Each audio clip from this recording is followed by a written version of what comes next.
Hey everybody, Qroo here.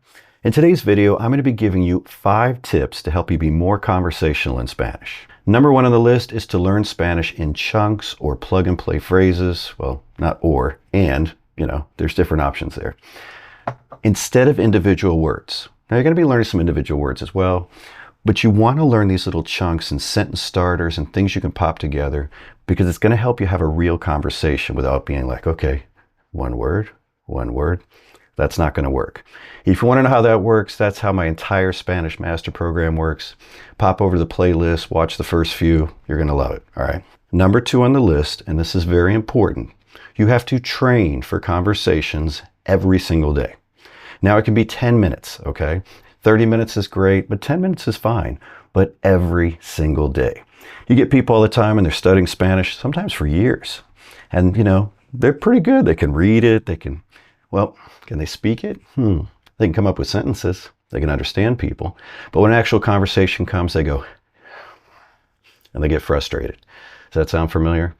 It's because they don't train for conversations. It's a particular skill set. Now, some folks may be like, okay, Paul, who am I going to train with? Am I going to try to get on with a tutor or something? There's so many resources now. I mean, there's AI tutors. I think the absolute best one out there is from LANGUA. It's the folks that also have LANGUA Talk. Hola Paul, ¿cómo estás hoy? ¿De qué te gustaría hablar ahora? Estoy pensando en aceptar una oferta de trabajo en México, pero todavía no estoy seguro. ¿Qué harías tú en mi lugar? Qué buena oportunidad, suena interesante. Yo en tu lugar pensaría en cosas simples, la ciudad, el salario, el tipo de trabajo, y si tu vida allá puede estar tranquila y estable. ¿Qué es lo que más te gusta y qué es lo que más te preocupa de esa oferta? They are always making improvements to this thing, and I just think it's the absolute best. I do have an affiliate link for LANGUA if you want to try it out. If you'll click on that, it just helps out the channel. And if you decide to get one of their plans, I actually have a discount code on their unlimited annual plan. Put Qroo, all caps, you get 20% off. Oh, and it will renew at that too, with that discount. It's a pretty good code.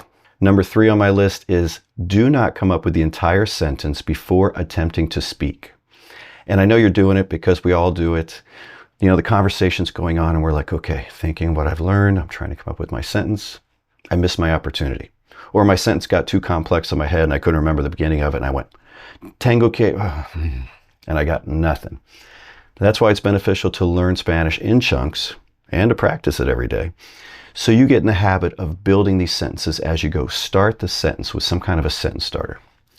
Creo que, like I believe that or I think that.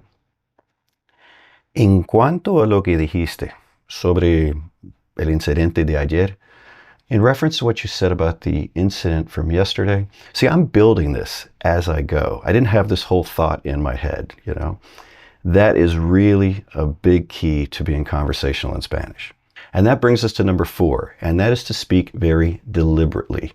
And you probably heard that in my last example. I slowed my pace. I put my words together.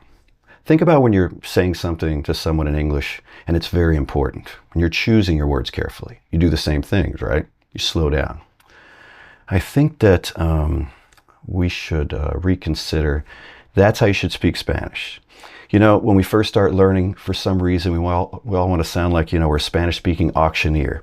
I mean, the other people are speaking quickly, so we're like, I got to speak quickly. And what happens is we just trip all over our words. It doesn't work out. We get frustrated. Don't be that person, all right? Number 5 on my list, this is one that I don't really hear people talk about, but I think it's, definitely very helpful. And that is, at first, I imagine you're learning Spanish for some reason, right? So really try to do focused fluency. Now, some people call it functional fluency, focused fluency. I don't know if I'm coining any of those phrases right now. What I'm talking about is, you're learning Spanish for a particular reason. It could be travel. It could be your job. Focus on that vocabulary. And I don't mean sound like a parrot. You're still learning the structures, the little pop together things so you can make sentences.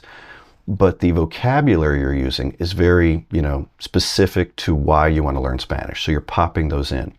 And then pretty soon you're going to hit a wall. Oh, I need to be able to say this. This might be more complex. Maybe this uses the subjunctive. If you don't know what the subjunctive is, well, watch my videos, you'll figure that out. But maybe it uses that. So instead of, going the normal route of learning Spanish, I'm like, okay, I'm going to learn the subjunctive so I can build out what I normally would talk about. You will reach, a high level very quickly. This is what I did. I was learning Spanish because, I was a deputy sheriff. I needed to use it at work every single day. I was conducting criminal investigations, and those can get pretty complex. So I had this very focused fluency where I'm trying to get to this certain point. So I'm having to learn things that maybe a 3 or 4 year Spanish student, wouldn't know. But I'm just jumping ahead and learning them and filling in that vocabulary. Well, I have this great framework for Spanish. So when I want to talk about anything else other than law enforcement, it's just just learn a word.